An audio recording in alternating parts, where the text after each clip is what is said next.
Մոտ 3 տասնյակ գեղանկարչական խեցեգործական աշխատանքներ ու քանդակներ Մարիա Կոթողյանի «Բալանս» խորագրով անհատական ցուցահանդեսում։ Գույների աշխարհի հերոսը տարբերվում է գոյություն ունեցող ու մտածածին բոլոր կերպարներից։ Կերպարները բերան չունեն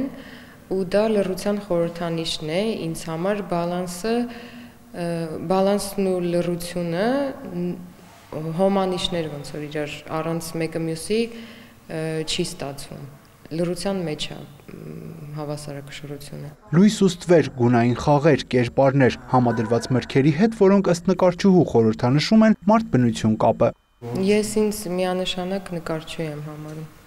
Ուղղակի որպես արվեստի մարդ ինձ հետաքրքիր է բոլոր ճյուղերը,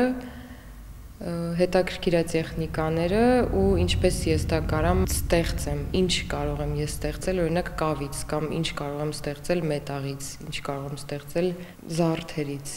Մարիա Կոթողյանի գործերում գույները շատ են, բաց գույները գերակշռող, սիրում է կտավներում էմոցիա թողնել, որը կփոխանցվի դիտողին։ Հասկացա, որ ես այդքան մուգ մարդ չեմ ու ավելի շատ պետքա լույս տալ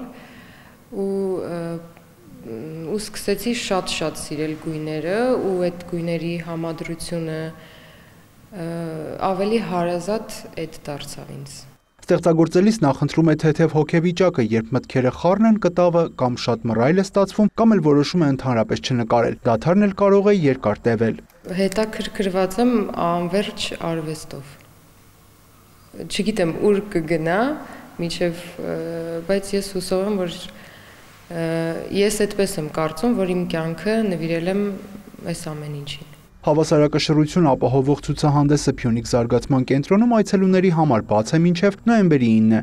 Յուրա Վահանյան, Ժիրայր Հաբետյան, լուրեր։